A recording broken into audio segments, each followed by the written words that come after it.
Hello and welcome, Mr. Andy here, and do you remember this classic film, Logan's Run, from the 70s? Classic film. I don't think they made a remake of it, but I think that possibly they did. I can't remember. Maybe you can tell me. But Logan's Run, the theory is that when you get to a certain age, I believe it's 30, I don't know, that's very young, but 30, you voluntarily are, you're sent to your maker, as it were. I have to be very careful what I say because we're on YouTube. They don't like certain words, and the word they don't like is, the one I need to use. But you understand, it's called euthanasia. That's the actual term, basically. And the theory is that you don't die, but that you go to a better place, and it's done voluntarily. And there's a timer, so you get a timer in, I believe it's in your arm. I'm not too sure. I can't remember. It's a long time since I watched that film. However, the idea is that you only have a certain amount of years, and then you make way for younger people to come along. I think the idea is that this society is controlled. It's basically limited number of resources after what can only be termed to be a worldwide war of some sort, or famine, or I can't remember the reasons. Anyway, whatever. It's the same old story.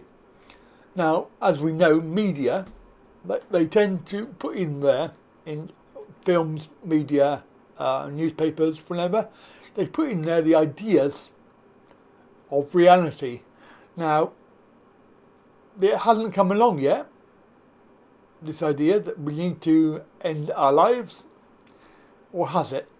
Well, this is a very good point, because this is a dystopian future. Some of you will already realise that the government have passed what is known as the assisted dying bill. Basically, it will allow you to end your life with assistance from the government.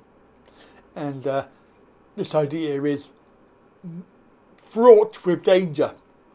And when MPs vote on it to go through and become law, that will be a very sad day for anybody with any condition, because then there will be probably pressure from people in the government or whatever, or in the medical profession, to say to you, oh, you've got a terminal, whatever, I think you should really, end it all, as it were.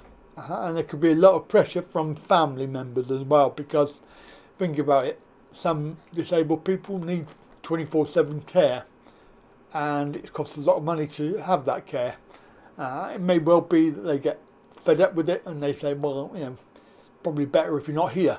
Now, everybody is entitled to a life, no matter what life that is. Why should somebody else tell you what you should do? If you are in pain and you want to end your life, that's fine. That's your choice. But being persuaded or pushed or even cajoled into doing it, then that is a wrong thing. And certainly the film Logan's Run is a statewide decision, so you cannot get away from it unless you are a runner. And a runner leaves the system and goes outside, lives outside, and as we see in the film, there are plenty of people that live outside, and obviously then you don't benefit from any of the the stuff that you get within the system. But the idea is that when you run, you become a fugitive. You are breaking the law. I have to say that I came across this video, this story. It's no surprises to me, because I know what the WEF are doing. Unelected bodies of people who are self-professed, running the country, running the world. Now this is quite serious, so listen to this, because it's world leaders, and including our own very very well known Starmer, who is a WEF agent. He prefers the WEF over the UK. He has signed the WEF Treaty, introducing age of death laws. The World Economic Forum has reportedly instructed world governments to dismantle age of consent laws, while introducing something even more sinister, age of death laws. Under this new system, individuals will no longer have the right to live beyond a government-mandated age, let's say 70 years old for example, without first obtaining state approval. If you're deemed unworthy by a death panel, it's straight to the suicide pod for you. This is not science fiction. This is the reality being planned behind closed doors. Living past the age of 70 will be reserved for those with powerful connections or a unique trait that can't be easily replaced. The rest of us? Will be deemed useless, discarded and sent to the proverbial glue factory. The World Economic Forum has been instrumental in pushing the euthanasia agenda, first rolling it out in Canada, where the descent into barbarism should come as no surprise, because the Canadian government has been completely penetrated by the WEF. Prime Minister Justin Trudeau and his deputy Chrystia Freeland are both WEF young global leaders, who have completely sold their souls to Klaus Schwab and his vision for the future. In the UK, following the election of WEF member Keir Starmer, dystopian advertisements promoting euthanasia began appearing at train stations and tube stops in central London. These disturbing ads, featuring attractive and youthful people celebrating their impending death, appeared just before a key parliamentary vote on whether to legalise euthanasia in the UK. Unsurprisingly, the WEF-infiltrated UK Parliament voted in favour of the Terminally Ill Adults End-of-Life Bill, with 330 MPs supporting and 275 voting against. At this point, we need to point out the grisly reality of what these elected representatives are voting for on behalf of their constituents.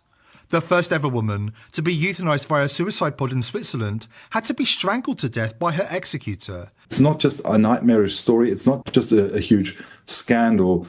It is also the concern for a slippery slope how technology and marketing and many other things are being brought into play here in a way that is deeply troubling. According to a disturbing report in The Telegraph, terminally ill pensioners could end their lives earlier to spare loved ones six-figure tax bills under assisted dying legislation. After all, if someone dies after the age of 75, their beneficiaries face a significant financial burden, with inheritance tax potentially taking up to 45% of what they receive. In such a scenario, the option of a lethal injection may seem more appealing, especially if it means sparing loved ones from a hefty tax bill. That's a trade-off society is making because of very, very high medical costs and a lack of willingness to say, is spending $1 million on that last 3 months of life for that patient, would it be better not to lay off those 10 teachers and to make that trade-off in medical costs? But that's called the death panel,